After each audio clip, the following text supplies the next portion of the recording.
Olá, bom dia.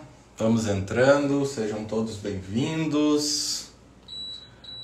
Mais uma live, né, dessa sessão de lives que estamos fazendo, né? Um aquecimento para nossa revisão turbo.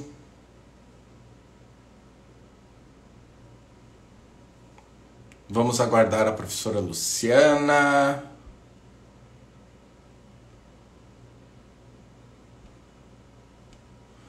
Vamos aguardar, a professora Luciana já entrou. Prof, por favor, solicita a participação. Que maravilha.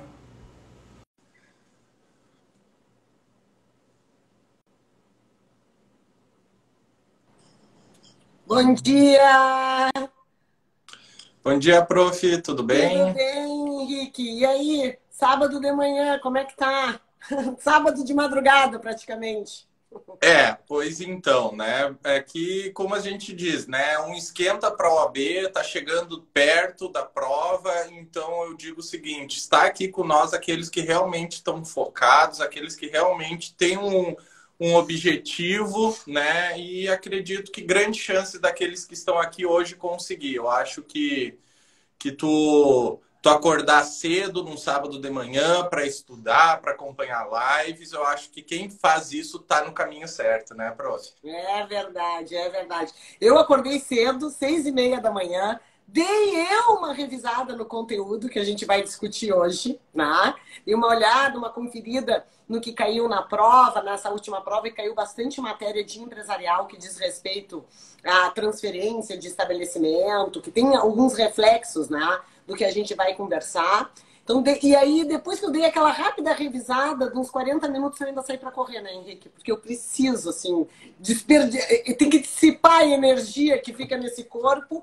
E eu costumo dizer para os alunos, se pessoal, ontem tinha uma aluna na live dizendo, eu não estou vendo a luz do sol. Eu digo, não, vocês precisam ver a luz do sol. Saiam, andem de bicicleta, façam uma caminhada, é muito importante isso, para oxigenar as ideias, né? Porque de repente está estudando, já não está mais entrando na cabeça, a gente fica muito tempo numa página só. Não, vai lá, te exercita, dá uma voltinha, né? Assiste uma besteira, dá uma olhadinha no Big Brother para dar uma resetada na mente e depois volta, né? Mas aqui é o O exercício recado. físico, até porque ninguém consegue, ninguém consegue estudar o dia inteiro, né? Então, realmente, É. e a melhor forma é cuidar da mente, do corpo, né? Fazer um exercício, cuidar para se alimentar bem essas semanas, para estar 100% lá no dia da prova, porque é desgastante, né? São 80. Na minha época era 100, né? Agora são 80 questões, mas Tá, continua. Henrique, na tua época era 100 e na minha época que eu nem fiz. Ah, Eu não fiz. Eu colei grau e recebi a carteira de advogada. O meu juramento já foi um juramento da advocacia. Então, assim, eu estou aqui para ensinar. Esses tempos eu estava fazendo um webinário com um amigo meu e a gente estava falando isso. Eu me formei muito nova, eu me formei com 21 anos, né? Em 96, 2 foi o último ano que não teve prova da OAB. Então a gente tinha uma questão da prática jurídica e eu estava num seminário com um amigo e ele dizendo assim, tá, Luciana, daqui a pouco tu vai dizer que tu advogou na época das corporações de ofício. Eu digo, daqui a pouco vai ser corporações de ofício. Bom, mas pessoal, deixa eu só primeiro, né, agradecer, é muito legal. É pela primeira vez, eu e o Henrique, a gente está tendo essa comunicação, participando de uma live juntos. Eu estou integrando agora o corpo de professores fixos dos preparatórios da OAB no direito empresarial. Já conheci o CEISC nas pós-graduações, tanto na pós-graduação de Direito do Trabalho e Processo do Trabalho, que o Henrique coordena, já me convidou, a gente já tinha dado aula antes, quanto na pós-graduação de Processo Civil, porque eu tenho um foco também bastante grande, né, de estudo nos métodos adequados de resolução de conflitos. Mas o que vocês não sabem é que eu fui professora do Henrique. Eu fui professora do Henrique, fui orientadora do Henrique. Então eu quero dizer para vocês que eu tenho alguns alunos que me orgulham muito, né? Porque o que a gente sempre espera é que o pupilo supere o mestre. Tá? É o mínimo que se espera dos pupilos, é isso. E eu tenho duas relações de conexão acadêmica muito forte. Uma com o Marcel, que é juiz do trabalho, né? E eventualmente é professor, e a gente tem. Ele foi meu aluno também na Federal de Santa Maria, foi meu estagiário, foi meu sócio no escritório, e agora com o Henrique, que é esse fenômeno de direito de trabalho, processo de trabalho na internet. Eu sou muito mais analógica do que o Henrique, né? Então estou aqui entrando numa área de empresarial que entrou na minha vida prática, digamos assim, na minha advocacia desde 2015. E é um prazer, né, Henrique? A gente está aqui conversando, né? Eu tentando fazer vezes, conseguir conversar contigo sobre essa matéria, porque eu sei que os alunos te adoram, que tu tens uma excelente didática. Eu fui professora de inúmeros alunos na graduação que fizeram curso contigo depois na OAB e eu nunca ouvi nenhuma crítica. Isso que de vez em quando é bom a gente saber as críticas para melhorar, né, e ter feedback. Não, professora, porque eu adoro, porque foi ótimo, porque é excelente. Alguns eram tão enfáticos que eu de vez em quando até dizia: tá, não, olha só, não precisa amar muito. Pode amar mais nas minhas costas, não precisa amar muito na minha frente. Muito obrigado, professora, pelas palavras, pelo carinho, né? E eu digo professora não por ser professora do CEISC, mas por também ter sido a minha professora, a minha orientação. E para os alunos que estão nos assistindo, geralmente quando nós estamos neste momento de fazer prova na graduação, a gente se espelha em alguns professores e diz: um dia eu quero ser que nem ele, né? E com certeza a professora Luciana era uma das pessoas que eu me espelhava. Um dia eu quero ser que nem a professora Luciana. Eu acredito que ainda não cheguei a este nível, mas só por estar já trabalhando no mesmo local que ela, compartilhando uma live, conversando sobre direito do trabalho, para mim já é uma realização. Então, assim, gente, eu consegui e qualquer um de vocês que estão nos assistindo pode conseguir. Não é fácil, mas basta se esforçar, se dedicar, que vocês têm. De vez em quando parece algo que é muito longe, mas quando vê, tu tá aí fazendo uma live com a tua ex-professora, né? Até, não existe ex-professora, né? Com a tua professora lá da época. Então, assim, professora, muito obrigado mesmo. E seja bem-vindo. Pessoal, quem ainda não segue a professora Aranaldi no Insta, por favor, qual que é o teu Insta, prof? O meu é @Luciana_Aranaldi. Tá? @Luciana_Aranaldi. Quem ainda não está seguindo, segue, tá? E, prof, tu quer começar? Eu começo a questão do conteúdo? Não, então, Henrique, eu tinha pensado o seguinte: a gente tinha conversado, pessoal, porque hoje o Henrique tem compromisso, né? Um compromisso de família, inclusive, né, Henrique? Tem que dar atenção à família. A gente quer focar em alguns pontos de, digamos assim, de interdisciplinariedade, que interessam tanto ao direito do trabalho quanto ao direito empresarial. E esses pontos dizem respeito um pouco à questão da responsabilidade dos sócios, às transferências de estabelecimento, à existência de grupo econômico e como é que isso está aparecendo na prova. Então, como eu estou chegando agora, né, no CEISC, estou chegando para a disciplina de direito empresarial e estou me familiarizando mais com as questões das bancas, né, com a forma de cobrança, o Henrique já é, não posso nem dizer macaco velho, porque de velho não tem absolutamente nada, mas já é tarimbado nessa rotina. O que nós imaginamos, então, comentar? Como é que funcionam, né, essas figuras em cada uma das áreas, das searas, e quais são os reflexos e como é que isso aparece na prova? Eu acho que aí tu pode começar, Henrique, e eu vou fazendo o contraponto. O que tu acha da parte empresarial? Então, pessoal, a ideia é falar de empresas, no caso do direito do trabalho, quando tu fala empresas, obrigatoriamente tu vai até o empregador, né?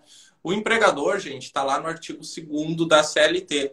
O conceito de empregador é praticamente o inverso do conceito do empregado. O empregado recebe ordens, o empregador dá ordens. O empregado recebe salário, o empregador paga o salário.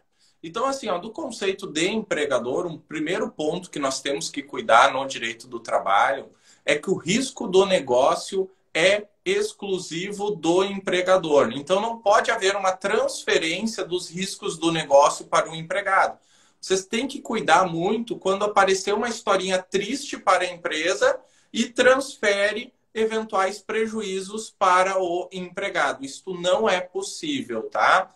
Temos algumas exceções e, aliás, caiu na última prova da segunda fase da OAB, que é a questão do cheque sem fundo.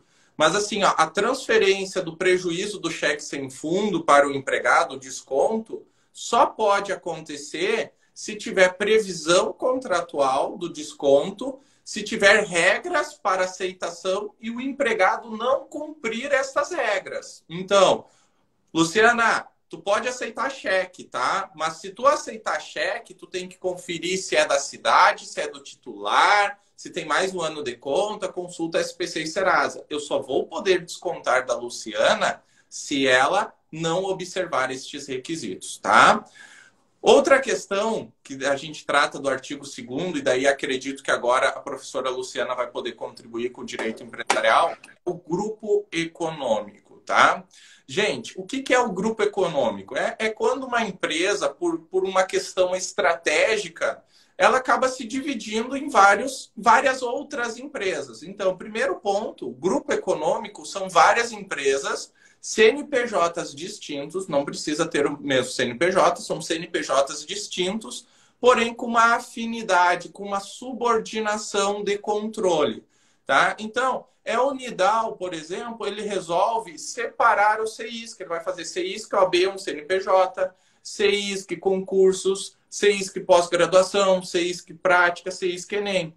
E daí ele divide em vários CNPJs. Mas quem coordena tudo isso é a Unidal. É a Unidal e ele que vai coordenar, ele que vai ter uma equipe, cada professor vai estar contratado a um CNPJ específico.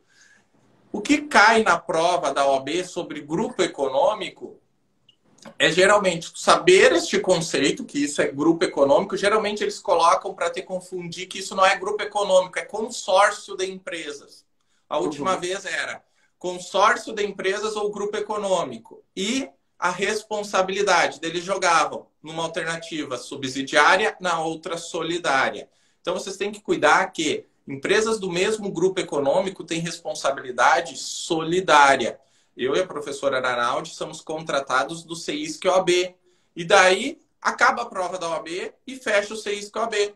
E daí o que a gente pode fazer? Nós podemos entrar com ação contra qualquer outra empresa do grupo econômico do CISC e cobrar a dívida de qualquer uma delas. Ou seja, todas as empresas do grupo econômico são devedoras principais. Eu vou escolher a que tem mais recursos para eu cobrar lá para ela efetuar o pagamento. Então, pessoal, grupo econômico, tá? Responsabilidade solidária. Uma questão que é muito importante também é o seguinte: o simples fato de terem mesmos sócios por si só não caracteriza grupo econômico. Então, eu tenho a minha empresa, professor Luiz Henrique, e quem é sócio é eu e a minha esposa. Eu coloquei a minha esposa lá junto comigo como sócio. E a minha esposa tem uma loja de cosméticos e ela também me colocou como sócio. Então, aqui na minha família, eu e a minha esposa somos donos de duas empresas. Uma de docência e outra de cosmético. São mesmo sócios, mas uma não tem nenhuma ligação com a outra. Então, embora nesse exemplo que eu dei nós tenhamos os mesmos sócios, isso não caracteriza grupo econômico. E o último ponto, antes de eu passar para a prof. Luciana fazer algumas considerações, é o seguinte: quando existe grupo econômico, é comum de um determinado empregado ser contratado por uma empresa e acabar prestando serviço para outras empresas. Por exemplo, o advogado. Eu sou contratado da principal empresa lá do grupo econômico, mas volta e meia eu dou consultoria para as outras empresas.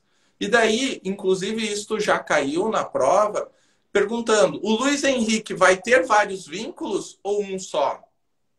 A súmula 129 do TST, ela diz assim: o fato de um empregado contratado por uma empresa do grupo econômico prestar serviço para outras, por si só, não gera vários vínculos.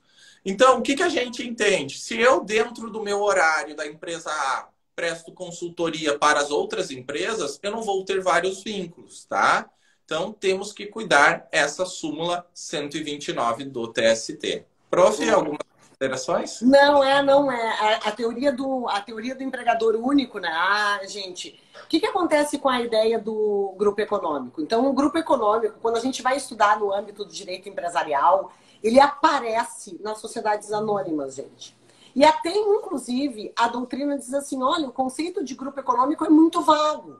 Onde está mais sedimentado é na CLT e na legislação do rural, porque também a legislação especial do trabalhador rurícola tem a previsão do grupo econômico, né, para as empresas ligadas ao agronegócio, tem a questão da responsabilidade, ela define o que é grupo econômico, empresa sob a direção, controle ou administração de uma das outras. E, inclusive, depois da reforma trabalhista, foi incluído na CLT um parágrafo que sedimentou a ideia do grupo por coordenação, que era algo que já existia na jurisprudência e na legislação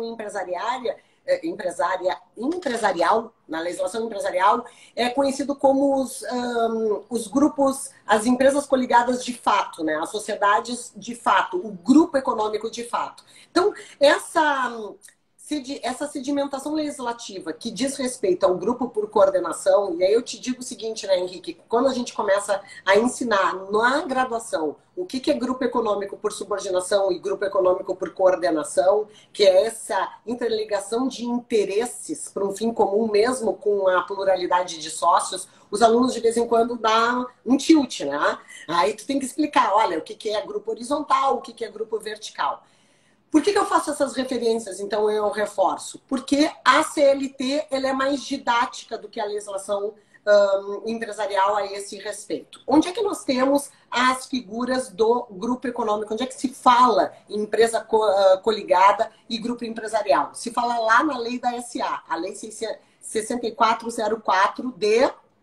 Qual é o ano mesmo da lei da SA? Eu acho que é de 74, né? Aí tu me pegou. 74. Então, é o seguinte, pessoal. No artigo 265, vai falar sobre os grupos de sociedade. Então, quando vocês pensarem, né, e a prova do AB eu já percebi o seguinte, títulos de crédito para o empresarial, títulos de crédito. O Henrique falou agora em cheque, essa súmula, é uma orientação jurisprudencial, né, que fala... É uma orientação jurisprudencial que fala sobre o cheque. Se a gente parar para pensar com o uso da tecnologia, com o Pix, vai cair isso. Eu brinco com a professora Cristiane Paulo. Eu disse, Cris, tu está falando sobre títulos de crédito. Me diz cheque, qual é a pertinência atual de estudar cheque? Quase nem existe mais. Para as atividades mercantis, um pouco mais do que para as atividades consumeristas, né? E a SA? As questões relativas à sociedade, questões relativas à SA e RJ são os temas mais pedidos na OAB. No que diz respeito, na prova de empresarial, no que diz respeito à transferência dos estabelecimentos e responsabilidade dos sócios pelos ativos e passivos e como é que fica dos credores, né? E essa própria definição de grupo econômico, a gente vai achar na lei da SA. Então, a partir do artigo 265. Também o artigo 200 e... Já digo aqui para vocês, porque tem uma coisa, Henrique, eu costumo dizer para meus alunos de graduação, que quem sabe artigo de cor é apenado. Eu acho que agora, como professora da OAB do CEIS, que talvez eu comece a decorar mais artigos. Eu sou mais de lembrar o texto do que tá disposto no artigo do que o artigo propriamente dito. De vez em quando eu acabo me esquecendo. Mas o artigo 243 da lei da SA, né? O artigo 243 da lei da SA fala sobre as sociedades coligadas. O parágrafo primeiro diz: são coligadas as sociedades nas quais a investidora tenha influência significativa. Né? Então, ela vem muito ao encontro dessa ideia de grupo por coordenação. Tu pode ter CNPJs distintos, tu pode ter sócios distintos, mas se as empresas caminharem para um fim comum, a responsabilidade entre elas será solidária. Onde é que está disposto isso no empresarial? Na lei das SAs. Primeiro, a partir do 243, falando sobre as sociedades coligadas, e aí ela vai dizer o que é uma sociedade controlada? É aquela na qual a controladora, diretamente ou através de outras controladas, é titular de direitos de sócios que lhe assegurem de modo permanente preponderância nas deliberações sociais. Aí ela vai explicando o que é a controlada, como é que funciona, né, para os acionistas, e chega ao final ao 265. Ali no 265, gente, fala sobre os grupos de sociedades. E aí ela vai falar novamente na sociedade controladora, como é que funciona a participação dos sócios, como é que se estabelecem as relações dentro desse grupo de sociedades, que são aqueles que se declaram como grupo econômico. Se declaram, eles estão registrados nos assentamentos como grupo econômico. O que a doutrina costuma mencionar? Ela diz assim, ó, na verdade, existem inúmeros grupos societários e grupos econômicos que não são declarados. Eles são de fato, mas não são formalmente declarados. E se eles são de fato, como é que funciona isso no âmbito do processo? A gente vai ter que demonstrar a existência do grupo econômico. E isso tem relevância, pessoal, e isso vai aparecer na prova de vocês, porque é uma realidade, tanto do direito do trabalho quanto do direito empresarial. Quantas vezes a gente se depara com isso no dia a dia dos nossos escritórios, né? Então é muito importante. Prof. E tributário. Tributário. Então, essas questões, pessoal, para prova, onde é que tem definição de empresa coligada e de grupo empresarial? Lei da SA, que trata sobre, lá no artigo 243, parágrafo 1º, sobre as coligadas, e a partir do 265 fala do grupo de sociedades, né? Eu acho que para fazer essa... Perfeito, prof. Prof, estavam elogiando ali, não sei se tu estava acompanhando os comentários, né? Tu tá se apresentando aí publicamente, o pessoal estava elogiando, viu? Que legal, que legal. A live vai ficar salvo, pessoal, e ela também vai subir lá para o meu canal e da professora Cleise do YouTube, tá? Então, lá no canal do YouTube Mundo Mágico da CLT, nós vamos ter a live lá disponível também, tá? Então, vai ficar depois no meu feed e depois lá no canal do YouTube. Gente, uma questão que os alunos acabam se confundindo é a diferença de quando existe sucessão de empresas para sócio retirante, tá? Gente, sócio retirante é o artigo 10A. Sucessão de empresas é o 448A da CLT. Qual que é a diferença? A diferença é o seguinte, quando se fala de sócio retirante, eu e a professora Aranaldi, nós temos uma empresa. E eu resolvo sair da empresa para estudar para concurso público, para me tornar juiz. Eu não quero mais ser empresário, eu quero ser juiz agora. E eu, Luiz Henrique, me retiro da sociedade. Então, sócio retirante, Luiz e Aranaldi, o Luiz pede para sair da empresa, vai ficar apenas a professora Aranaldi. Quando se cobra este conteúdo, tu tem que saber o seguinte sobre o sócio retirante. O sócio retirante, após a sua saída, ele vai ter alguma responsabilidade? E daí a resposta, e qual prazo? Daí tu tem que olhar. Sócio retirante tem responsabilidade por 2 anos, tá? E a responsabilidade dele é subsidiária. Antes, quando eu expliquei grupo econômico, eu falei da responsabilidade solidária, que todos são devedores principais. Já na responsabilidade subsidiária, existe um critério de prioridades. Primeiro, tu cobra da PJ, tu vai cobrar da empresa. Se a empresa não pagar, tu vai lá pedir a desconsideração da personalidade jurídica e daí tu vai cobrar do sócio atual, a professora Luciana. Tu não achou bens da professora Luciana, aí sim tu vai cobrar do sócio retirante. Então, sócio retirante é aquele que se retira da empresa, possuindo responsabilidade por até 2 anos após a sua saída, sendo essa responsabilidade subsidiária. Professor, vai ser sempre responsabilidade subsidiária? Não vai ser. Nós podemos ter a responsabilidade solidária quando houver a palavra lá na questão fraude. Eu e a professora Luciana somos donos da empresa e a professora, e nós dois descobrimos que não deu certo a empresa e vai vir um monte de dívida.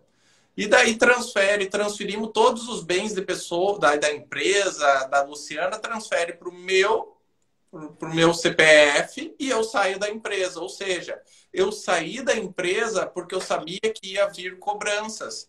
E daí eu saí da empresa justamente para não pagar e para esconder os meus bens. Isso é fraude, tá? E a questão deve estar clara. Ela vai dizer, não é para tu interpretar, ela vai dizer que o Luiz saiu para não pagar dívidas.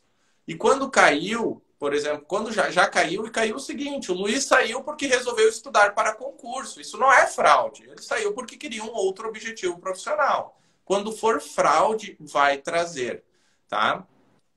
Agora, sucessão de empresas, pessoal.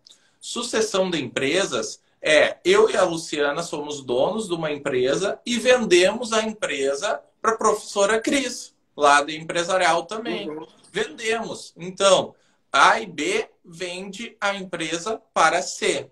Tá? O que vocês devem saber neste caso é o seguinte: quem compra uma empresa, tá? Quem compra uma empresa, ela compra todo o seu passivo trabalhista.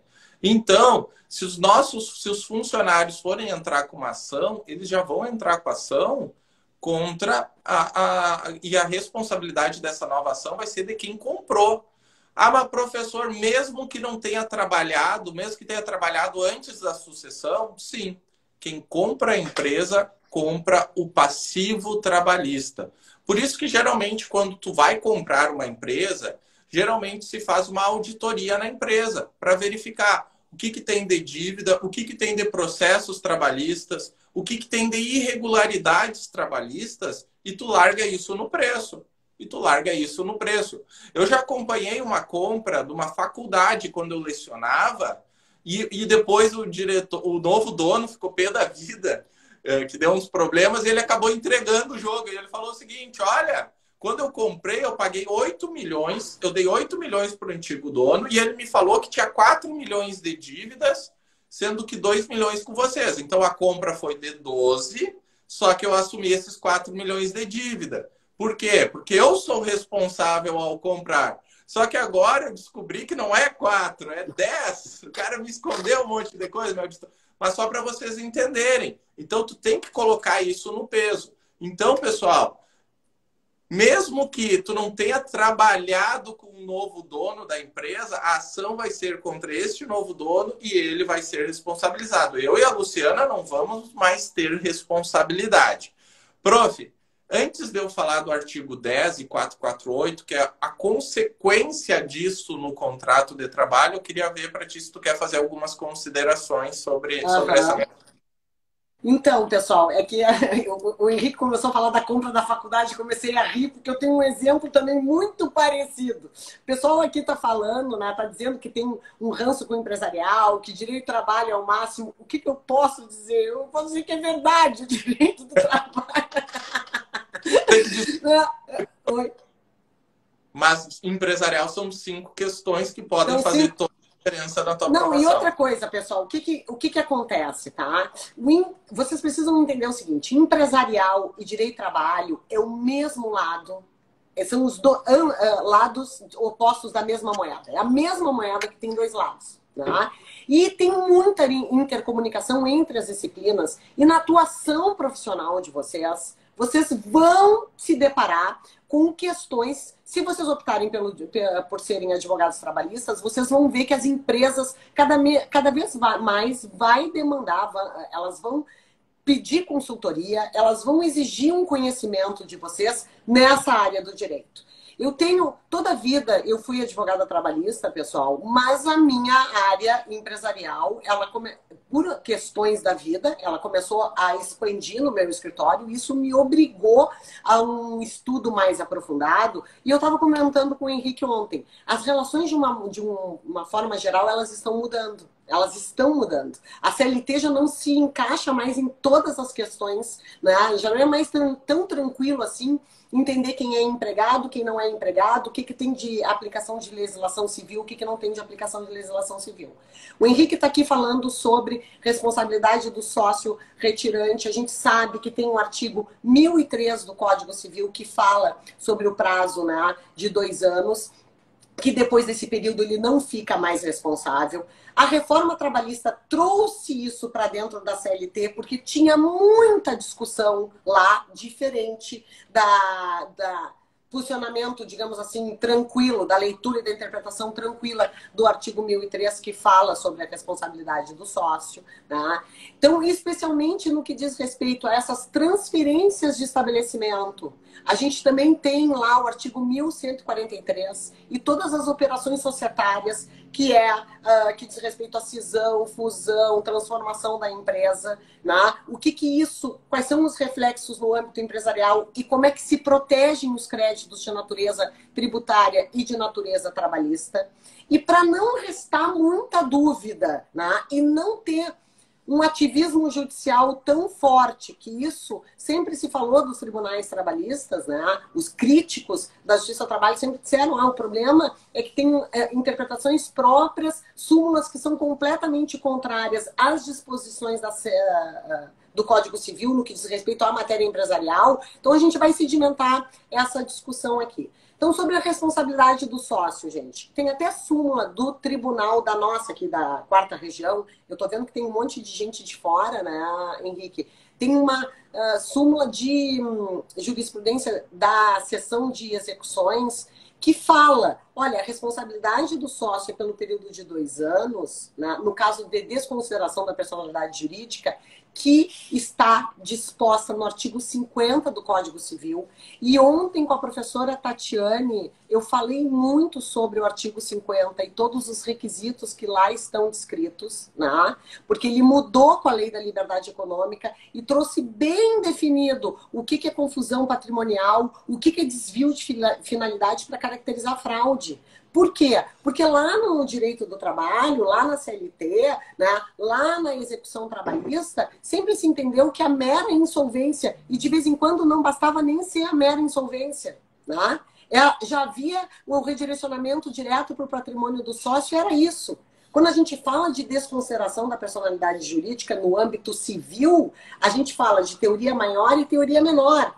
No direito do trabalho, o pessoal diz assim, cara, não é nem teoria maior nem teoria menor, é teoria mínima, não precisa nem de insolvência. Se tem uma dificuldade de achar patrimônio, já nem provado a insolvência passa direto para o patrimônio dos sócios. O sócio retirante vai ser responsável pelo período de 2 anos e só pelo prazo que ele esteve no contrato social e se beneficiou diretamente da atividade. É nesse sentido, inclusive, a súmula de jurisprudência da seção de execuções, da turma de execução aqui do TRT da 4ª Região. Né? Eu acredito que algo no mesmo sentido deve ter aí para São Paulo. O pessoal de Ribeirão Preto, de São Paulo. Né? Se não chegasse a ser contemporâneo da Sheila, Luiz Henrique, da Sheila Spode, que tu não lembra dela? Não, a Sheila também foi juíza do trabalho, foi juíza do trabalho lá, ela foi minha estagiária no escritório. Então, acho que são essas as questões que a gente precisa suscitar. Pessoal, artigo 50, desconsideração da personalidade jurídica. Vocês precisam saber este artigo de cor e salteado, porque ele vem por reflexo no direito do trabalho, né? E aí, a gente nem vai falar, porque aqui a gente está discutindo direito material, mas tem no processo um incidente, né, que veio agora para dentro da CLT igualmente, tem tanto no processo civil, o 133, tem no âmbito do direito do trabalho, o 155B, né, mas para se desconsiderar a personalidade jurídica, tem que atender os requisitos do artigo 50, que sofreu alteração com a Lei da Liberdade Econômica. Né? Está ali bem definidinho o que é confusão patrimonial, o que é desvio de finalidade, que o simples fato de ter alteração no objeto da empresa não pode ser considerado desvio de finalidade ou abuso da personalidade jurídica. Não se esqueçam que quando desconsiderar a personalidade jurídica Já te dou a palavra. Quando desconsiderar a personalidade jurídica, é só naquele caso a empresa não fica dissolvida. E só assim, Henrique, essa questão que tu tá, eu quero... O artigo, prof, mas já Hã? o pessoal aqui. Artigo 50, artigo 50. E uma das questões, Henrique, tu falasse tu participou de uma venda de uma faculdade, eu também participei. E sou advogada de alguns vários professores, tá? Aqui em Porto Alegre. E uma das grandes preocupações que se tem é o seguinte: como é que fica com a transferência do estabelecimento para quem já teve o contrato findo e não trabalhou para o sucessor? Aí entra um pouco no que eu acho que tu vai falar agora, né? Porque isso também teve uma alteração na CLT e tem uma explicação própria aqui no direito civil. Eu trabalhei para a faculdade tal, o meu contrato se encerrou quando a faculdade tal, ela foi vendida para outra, e se tem, no nosso caso aqui, tem uma preocupação, porque a nossa faculdade, ela está vendendo absolutamente tudo aqui. Como é que fica o pagamento dos créditos trabalhistas? A sucessora, mesmo sem continuidade na prestação de serviços, contrato encerrado antes, responde pelos débitos da sucedida ou não, né? Responde. Quem compra, compra todo o passivo, artigo 448-A. Tá? É isso, né, professora? É isso. Uhum. Responde, né? Artigo 448-A da CLT. E o pessoal estava perguntando, e é o último tema que eu quero trabalhar aqui, prof, é o seguinte: como é que fica o contrato de trabalho? O empregado, ele tem a pessoalidade. O empregado, ele é contratado e ele tem que prestar o serviço. O empregador, não. O empregador não tem pessoalidade. Então, no exemplo, para explicar sobre como fica o contrato de trabalho quando altera o empregador, eu vou dar um exemplo para vocês. Nessa transição que eu passei, eu não passei como advogado, eu passei como professor, né? Eu acompanhei. Eu estava dando aula, comecei às 7 horas dando aula, a professora Luciana era a dona da faculdade. Terminou às 10 horas a aula, comunicaram, não é mais a professora Luciana, não é mais a Luciana a dona da faculdade, e sim a professora Cris, né? Então, o que aconteceu com o meu contrato de trabalho? Nada. Continua normalmente com todas as regras. Tá, mas professor, e se o novo empregador criar novas regras? Essas novas regras, daí, tu tem que cuidar o artigo 468 da CLT. Por quê? Porque tu só pode alterar o contrato de trabalho se o empregado concordar e se essa alteração for mais benéfica. Tem uma regra própria lá para a questão de cargos e função que eu não vou abordar aqui. E o que aconteceu? Essa faculdade que eu trabalhava era numa outra cidade, tá? E daí eu ganhava o deslocamento. Então, eu ia lá toda vez que eu me deslocava, eu ganhava R$ 100. E daí, a partir do novo empregador, eu recebi um e-mail. A partir deste mês, tendo em vista o novo empregador, vamos passar a fazer o desconto dos 6% do Vale Transporte. E daí eu pergunto para vocês que estão me assistindo, pode o novo empregador fazer isso? No meu entendimento, vamos ver o posicionamento da professora Luciana, não pode. Por quê? Porque quando eu fui contratado, no meu contrato não houve a opção do desconto. Então, esta alteração é uma alteração que não é benéfica a mim, não pode ocorrer, ocorreu. Então, vocês têm que cuidar essa questão. O contrato continua normalmente com todas as suas regras vigentes. Se o novo empregador for alterar algo, temos que cuidar o artigo 468 da CLT, tá bom? Então, pessoal, espero que isso está no artigo da alteração que não afeta o contrato de trabalho, é o artigo 10 e 448, tá? Artigo 10 e artigo 448 da CLT, tá bom? Não sei se tu concorda com o que eu disse, professor. Concordo. E assim, Henrique, só porque eu sei que tu tem horário para a gente Eu não processei a faculdade, tá? Eu não processei. É uma faculdade que, embora fez muitas coisas erradas, me deu várias oportunidades e eu não achei legal processar. Não que eu seja contra alguém entrar com a ação. Eu acho que quando faz uma sacanagem muito grande, tem que entrar sim. Eu optei por não entrar. Então, eles tinham perguntado. Agora sim, deixa para te falar. Não, é que, na verdade, é muito... essa questão de entrar na justiça ou não, né, de acordo com os descumprimentos contratuais, muitas vezes tem relação com a forma com que as pessoas conduzem a saída dos trabalhadores. Como eu tenho trabalhado muito com negociação e métodos adequados, Henrique, e eu acredito que quanto mais humanizada forem as relações, né, isso para mim é estratégia empresarial, te interessa? Se tu humanizar, se tu trabalhar as questões de uma forma diferente, com foco no ser humano, ainda que seja decisões de cunho empresarial, tu diminuiria consideravelmente o número de processos. Há um tempo atrás, eu tenho bastante interesse na questão da inovação no direito, da tecnologia no direito. E há um tempo atrás saiu uma notícia, até inclusive eu tenho professores amigos que dão aula nesse estabelecimento, de despedida de professores por pop-up, aparecendo na tela, né? Você passe no RH, você não pode se logar na sua sala de aula, agora passe no RH, você está de aviso prévio. A pessoa que é notificada da rescisão do contrato por pop-up, muito provavelmente vai querer entrar com uma ação na justiça, porque é uma falta de consideração total. Mas o que o Henrique estava dizendo? Se eu concordava com essa questão da responsabilidade, da manutenção dos contratos de trabalho e das condições. É claro, pessoal, é por isso que quando as empresas sofrem transformação, cisão, fusão, elas se alteram a sua estrutura jurídica, muitas vezes a opção é pela rescisão dos contratos mais antigos, porque é o princípio da inalterabilidade contratual lesiva. Como eu estava numa faculdade que estava passando por uma grande transformação e do ponto de vista empresarial nós conseguíamos perceber, eu comentava com os alunos em sala de aula. E o desligamento dos professores mais antigos não é uma questão de qualidade ou não da docência, são opções de cunho empresarial. Justamente por quê? Porque não pode haver uma diminuição das condições que estavam anteriormente estabelecidas. Se eu sou um professor que trabalha 40 horas, eu não posso ter a diminuição da minha carga para 20, a não ser que eu declare sem nenhum vício no consentimento. Porque se presume o vício no consentimento, por quê? Pela disparidade contratual. Então, quando eu falo de contratos empresariais, contratos empresariais não existe vulnerabilidade nem hipossuficiência. Em tese, nos contratos empresariais, isso consta lá no artigo 421 do Código Civil, os contratos empresariais são pessoas que estão no mesmo, que têm a mesma paridade de armas.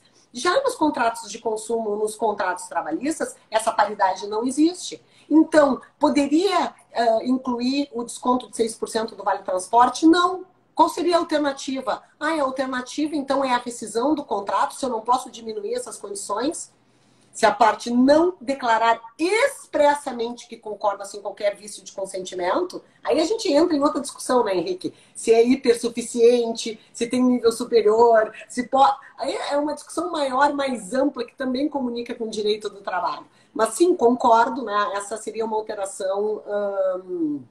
Essa seria uma alteração ilícita do contrato de trabalho, ofendendo diretamente o 468, sem dúvida nenhuma. Olha aqui, o pessoal está dizendo que, além de ser top do top, só tem professores lindos.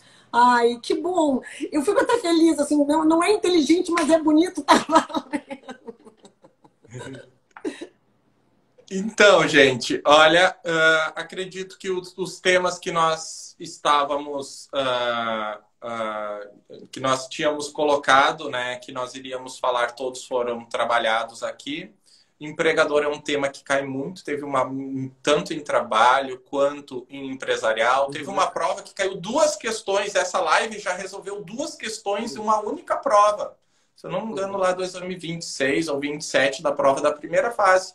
Então, pessoal, espero que vocês tenham entendido, espero que vocês tenham gostado. Eu, particularmente, foi uma grande satisfação fazer a live com a professora Luciana, nosso primeiro de muitos encontros, né?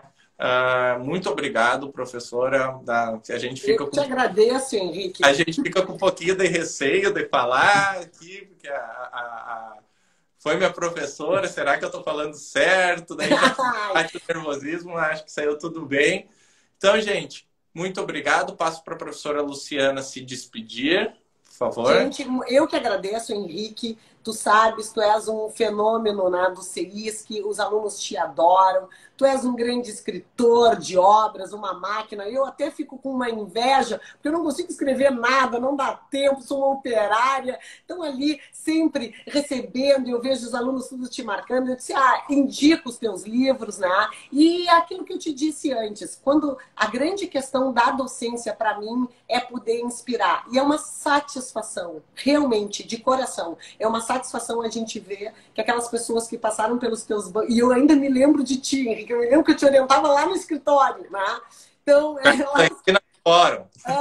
Lá no escritório. E eu lembro, e assim, vocês ganhando o mundo, muito expoentes no que vocês se propõem. Então, cara, meus parabéns, né? Fico muito feliz mesmo de fazer parte desse time contigo, né? Não te sinta nem um pouco assim melindrado, muito pelo contrário. A gente tem muito assim, acho que é contribuir, né, para os alunos e com essa visão bastante interdisciplinar. Tá bem? Eu espero que o pessoal tenha gostado. E é isso aí. Vamos lá, vamos aproveitar o sábado. Boa reunião para ti, né, que eu vou seguir aqui. Eu agora vou seguir preparando e estudando para a revisão turbo, que sinceramente eu tô aqui, ó, apavorada só de saber o tamanho. Vai ter só 3.000, 4.000 alunos na revisão específica e 10.000 na geral. Então é pouca coisa, tá? Bom, pelo menos assim, o que me deixa um pouco mais tranquilo é o ranço que tem com o empresarial. Já que tem ranço com o empresarial, a gente vai tentar quebrar esse ranço. Aí vai ter menos gente, talvez eu fique menos nervosa. Mas tudo bem, vamos lá. Então, tá, já corri. O pessoal tá dizendo, vamos correr? Eu disse, já corri. Já corri 6 quilômetros agora de manhã. Tchau, Beijo, gente. tchau,